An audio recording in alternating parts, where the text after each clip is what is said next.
இந்த பைக்கை சர்வீஸ் பண்ணி கிட்டத்தட்ட 6 மாதத்துக்கு மேலே ஆகுது. இதில் சில பிரச்சனைகளும் இருக்குது. இந்த பைக்கை ஃபுல்லாக எப்படி சர்வீஸ் பண்ணுறது அப்படின்றத பற்றி தான் இந்த வீடியோவில் நம்ம பார்க்க போகிறோம்.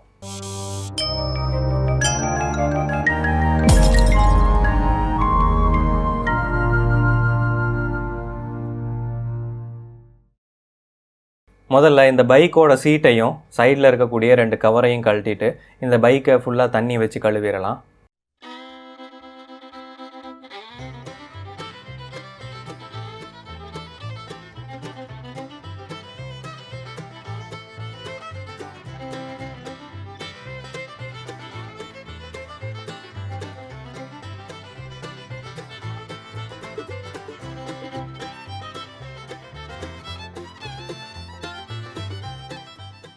வாட்டர் வாஷ் பண்ணிட்டதுக்கப்புறம் இந்த பைக் நல்லா காஞ்சிட்டதுக்கப்புறமா இந்த பைக்கோட செயின் கவர் 2ஐயும் நம்ம கழட்டிடலாம்.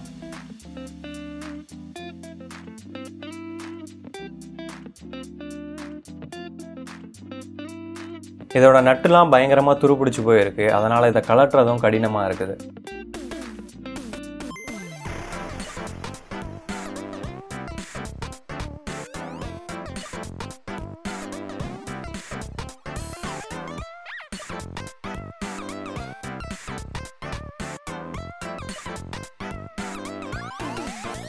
இந்த செயின் ரொம்ப லூஸாக இருக்கிறத பார்க்க முடியும்.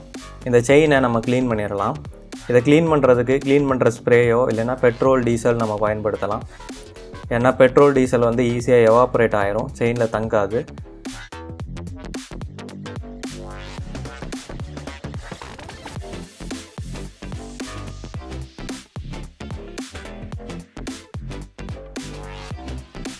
இதில் மக்கு நிறைய படிஞ்சிருக்கிறதுனால இதில் நான் WD-40 ஸ்ப்ரே அடிக்கிறது மூலமாக இதில் இருக்க மக்கெலாம் வெளியில் வந்துடும். அதுக்கப்புறமா இதை நான் பெட்ரோல் வச்சு க்ளீன் பண்ணுவேன்.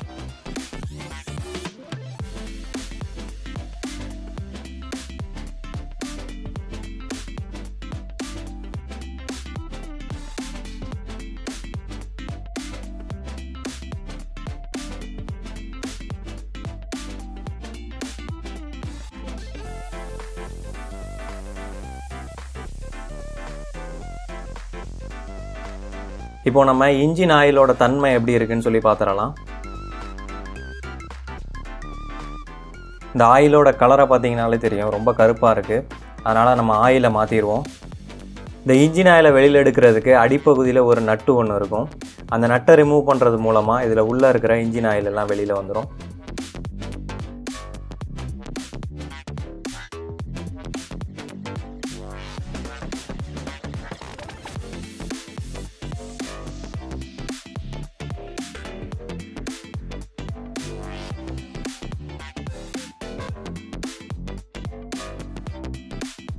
இது ஃபுல்லாக வடிஞ்சிட்டதுக்கப்புறமா நம்ம பைக்கை ஸ்டார்ட் பண்ணி ஆக்சிலரேஷன் கொடுத்தோம் அப்படின்னா இன்ஜினில் ஒட்டிக்கிட்டு இருக்கிற மீதமுள்ள ஆயிலும் வெளியில் வந்துடும். இப்போது இன்ஜின் ஆயிலோட ஃபில்டரை ரிமூவ் பண்ணிடலாம்.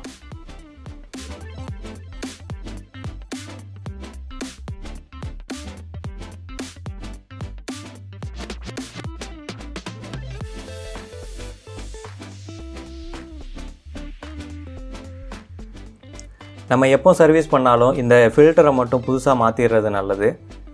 ஏன்னா அந்த ஃபில்டர் தான் இன்ஜினில் இருக்கக்கூடிய வேஸ்ட் எல்லாத்தையும் ஃபில்டர் பண்ணும்.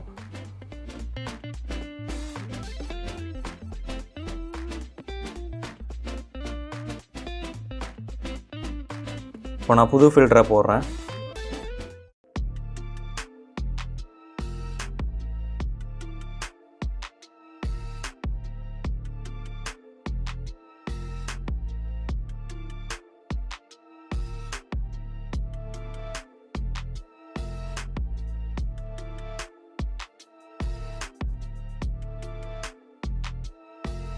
இப்போ இதோட ஸ்பார்க் ப்ளக்கை கழட்டி நம்ம செக் பண்ணிடலாம்.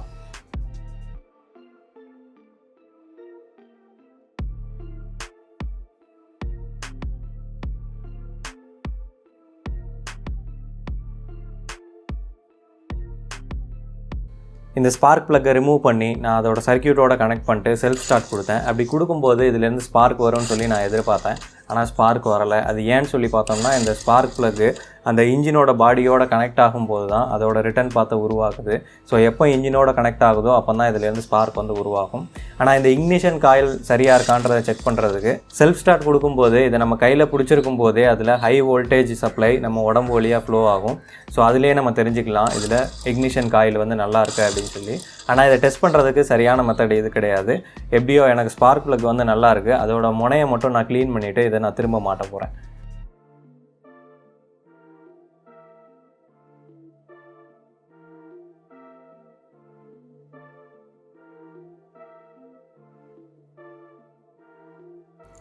இப்போது நம்ம இன்ஜின் ஆயிலை ஊற்றிடலாம். நான் அடியிலேருந்து இன்ஜின் ஆயிலை வெளியில் எடுத்தேன் இல்லையா, அதோட நட்டை வந்து நான் திரும்ப மாட்டுறேன். இந்த இன்ஜின் ஆயிலை நம்ம பைக்குக்கு தகுந்த மாதிரி எப்படி நம்ம சரியாக சூஸ் பண்ணுறது அப்படின்றத பற்றி நான் ஏற்கனவே ஒரு வீடியோ பண்ணியிருக்கேன். அதை பார்த்தீங்கன்னா இதை பற்றி உங்களுக்கு விளக்கம் கிடைக்கும். இப்போது எனக்கு கிடைச்சது, இந்த லாக்டவுனில் கிடைச்சது பெட்ரோல் பங்க்லேருந்து ஒரு இன்ஜின் ஆயில் தான். ஸோ அதை தான் நான் இப்போ ஊற்றுறேன்.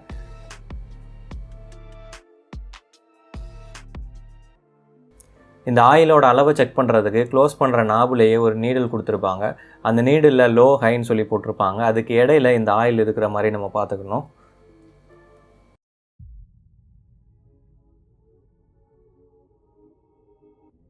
எப்போவுமே இன்ஜின் ஆயிலை போட்டு முடித்ததுக்கப்புறமா வண்டியை ஒரு தடவை ஸ்டார்ட் பண்ணி கொஞ்சம் ரேஸ் பண்ணி விடுறது நல்லது. ஏன் அப்படின்னா எங்கேயாவது லீக்காக இருந்ததுன்னா கூட இந்த இன்ஜின் ஆயில் சர்க்குலேட் ஆகும்போது லீக் இருந்ததுன்னா நம்ம சர்வீஸை முடிக்கிறதுக்குள்ளே அந்த லீக் வந்து வெளியில் தெரிய ஆரம்பிச்சிடும். அடுத்ததாக நம்ம ஏர் ஃபில்டரை கழட்டிடலாம்.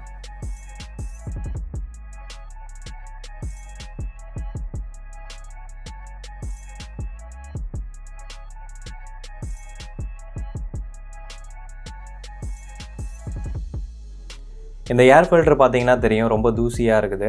இதை நல்லா தொடச்சிட்டு நம்ம மறுபடியும் மாட்டிடலாம்.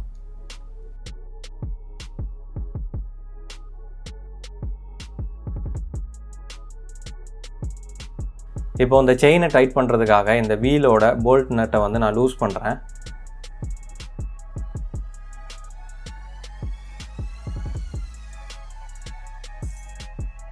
இந்த பின்புறமாக இருக்கக்கூடிய இந்த 2 நட்டும் தான் இந்த வீலோட டிஸ்பிளேஸ்மெண்ட்டை அட்ஜஸ்ட் பண்ணுறதுக்கான நட்டு.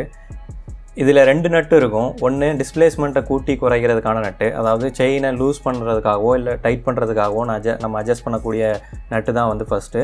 ரெண்டாவது இருக்கக்கூடிய நட்டு வந்து அந்த அட்ஜஸ்ட் பண்ணியிருக்கோம் இல்லையா, அந்த அட்ஜஸ்ட்மெண்ட்டு மாறாமல் இருக்கிறதுக்காக டைட் வைக்கக்கூடிய ஒரு நட்டு. ஸோ அந்த ரெண்டையும் நம்ம தனித்தனியாக தான் அட்ஜஸ்ட் பண்ணணும். இப்போது 2 நட்டையும் நான் ஃபுல்லாகவே லூஸ் பண்ணிட்டேன்.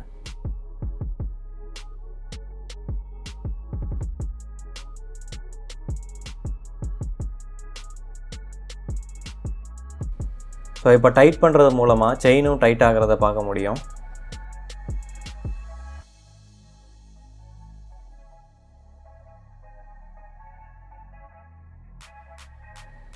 அதே மாதிரி இந்த செயினை ஃபுல்லாகவும் நம்ம டைட் பண்ணிடக்கூடாது. இந்த செயின் ஆப்ரேட் ஆகிறதுக்கான சேகையும் வந்து நம்ம கொடுக்கணும். சேக் அப்படின்றது இந்த செயினில் நடுப்புறமாக உருவாகக்கூடிய அந்த தொய்வை தான் நம்ம சேக் அப்படின்னு சொல்லுவோம்.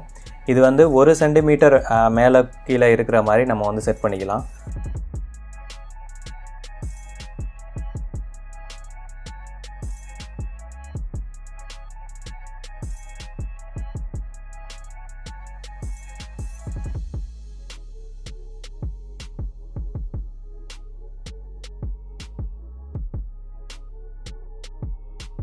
அதே மாதிரி இது செட் பண்ணும்போது இந்த வீலோட அலைன்மெண்ட் வந்து ரொம்ப முக்கியம். இந்த வீலோட அலைன்மெண்ட்டு அப்படின்றது இங்கே இருக்கக்கூடிய நட்டில் ஒரு மார்க்கிங் ஒன்று கொடுத்துருப்பாங்க. இதே மாதிரி செட்டப் அந்த பக்கமும் கொடுத்துருப்பாங்க.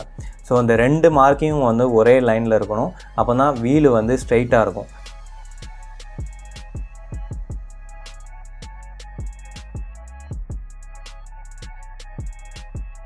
அப்புறமா பிரேக்கு. இந்த பின்பக்க பிரேக்கை பொறுத்த வரைக்கும் இது வந்து ட்ரம் பிரேக்கு. இந்த ட்ரம் பிரேக்கில் பிரேக் ஷூ போயிடுச்சு, ரொம்ப பிரேக் வந்து ஒஸ்ட்டாக இருக்குது அப்படின்னா நீங்கள் மெக்கானிக்கிட்ட எடுத்துகிட்டு போயிட்டு பிரேக் ஷூவை வந்து மாற்றிடுறது நல்லது.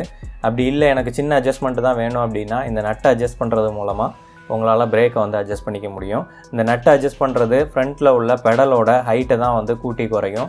ஸோ உங்களுக்கு இன்ஸ்டன்டேனியஸாக நீங்கள் லைட்டாக ப்ரெஸ் பண்ணும்போது பிரேக் வந்து ஹார்டாக இருக்கணும் அப்படின்றதுக்காக நம்ம இதை அட்ஜஸ்ட் பண்ணி நம்மளால் செட் பண்ணிக்க முடியும். அடுத்து வந்து ஃப்ரண்ட் பிரேக்கு. இந்த ஃப்ரண்ட் பிரேக் வந்து டிஸ்க் பிரேக்கு. இந்த டிஸ்க் பிரேக்கோட பிரேக் ஃப்ளூயிடு இல்லைனா பிரேக் ஆயிலை வந்து நம்ம செக் பண்ணிக்கணும். இங்கே கொடுத்துருக்கக்கூடிய மார்க்கிங்கில் மினிமம்க்கு கீழே போயிடுச்சு இந்த ஆயில் அப்படின்னா ஸோ அதை வந்து நம்ம மறுபடியும் ஃபில் பண்ணணும். எனக்கு வந்து இங்கே ஃபுல்லாக தான் இருக்குது ஆயில், அதனால் எந்த மாற்றமும் பண்ண தேவையில்லை. அடுத்ததாக கிளச் அட்ஜஸ்ட்மெண்ட்டு. இந்த கிளச் அட்ஜஸ்ட்மெண்ட்டுக்கு 2 விதமான நட்டு கொடுத்துருப்பாங்க. ஒன்று வந்து இன்ஜின் சைடில் ஒரு நட்டு இருக்கும், அடுத்ததாக ஹேண்ட் பார் கிட்ட ஒரு நட்டு ஒன்று இருக்கும். இந்த ரெண்டையும் அட்ஜஸ்ட் பண்ணுறது மூலமாக நமக்கு எந்த அளவு கிளச் கிரிப் வேணும் அப்படின்றத நம்மளால் வச்சுக்க முடியும். அடுத்ததாக ஆக்சிலரேட்டர் கேபிள் அட்ஜஸ்ட்மெண்ட்டு. இந்த கேபிள் அட்ஜஸ்ட்மெண்ட் அப்படின்றது அதுக்கும் ஒரு நட்டு ஒன்று கொடுத்துருப்பாங்க. இந்த நட்டை அட்ஜஸ்ட் பண்ணுறது மூலமாக நம்மளால் ஆக்சிலரேஷன் எந்த அளவு வேணும், எவ்வளோ ஃப்ரீ ஸ்பேஸ் இருக்கணும் அப்படின்றத நம்மளால் முடிவு பண்ணிக்க முடியும். இதை அட்ஜஸ்ட் பண்ணி பார்த்தாலே தெரியும் நமக்கு எது வந்து எந்த நட்டு வந்து எதுக்காக பயன்படுத்துகிறோம், எதை யூஸ் பண்ணால் டைட் ஆகுது லூஸ் ஆகுது அப்படின்றது. எனக்கு வந்து இதில் எந்த விதமான பிரச்சனையும் இல்லை, நான் இருக்கிற மாதிரி அப்படியே நான் யூஸ் பண்ணிக்க போகிறேன். இப்போது செயினை வந்து நான் ஃபுல்லாக பெட்ரோல் ஊற்றி க்ளீன் பண்ணிட்டேன். ஸோ இதில் வந்து நான் இப்போ செயின் ஸ்ப்ரே அடிக்கிறேன். செயினுக்கு கொடுக்கக்கூடிய லூப்ரிகேஷன் ஸ்ப்ரேயை வந்து நான் அடிக்கிறேன். அடுத்ததாக எனக்கு டேஞ்சர் லைட் வந்து எரியலை, பின்னாடி எரியக்கூடிய பேக் லைட் வந்து எரியலை. ஸோ அது ஏன் எரியலை அப்படின்னு சொல்லி நான் கழட்டி பார்க்குறேன். ஸோ இங்கே பார்த்தீங்கன்னா தெரியும், இந்த பல்பு வந்து அப்படியே வெடிச்சு போயிருக்குது. இந்த பல்பு எதனால் வெடிச்சதுன்னு சரியாக எனக்கு தெரியல. இது வந்து ஓவர் ஹீட்னால் வெடிச்சிருக்கலாம், ரொம்ப நேரம் ஆனில் இருந்து ஓவர் ஹீட்னால் வெடிச்சிருக்கலாம். இப்போ லாக்டவுனில் என்னால் போய் பல்பு வாங்க முடியாது அப்படின்றதுனால நான் இதை அப்படியே க்ளோஸ் பண்ண போகிறேன்.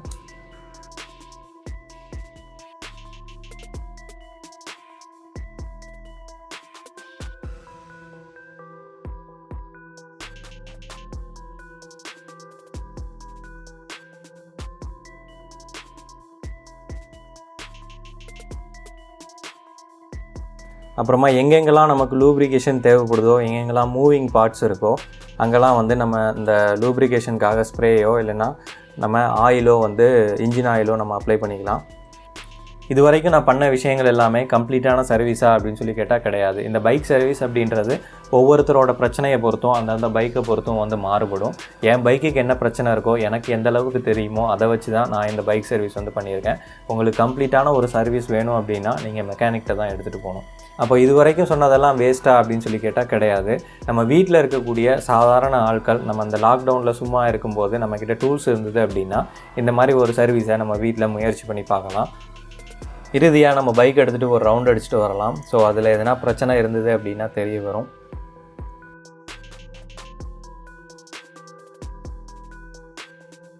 ஸோ எனக்கு இடது பக்கம் இண்டிகேட்டர் வந்து சரியாக வேலை செய்யலை, அதனால் அதுக்கு லூப்ரிகேஷன் வந்து அப்ளை பண்ணுறேன். அதே மாதிரி இண்டிகேட்டரில் பின்னாடி இருக்கக்கூடியது வந்து உடஞ்சி போயிருந்தது, அதை நான் கவனிக்கலை. ஸோ அதில் வந்து ஒரு ஃபெவிக்விக் போடுறது மூலமாக எனக்கு அதோட வேலையும் முடிஞ்சிருச்சு. ஸோ இவ்வளோ தான் இந்த வீடியோ உங்களுக்கு புரிஞ்சிருக்கும்னு சொல்லி நம்புகிறேன். இன்ஜினியரிங் ஃபேக்ட்ஸ் சேனலுக்கு சப்ஸ்கிரைப் பண்ணுங்கள். தேங்க்ஸ்.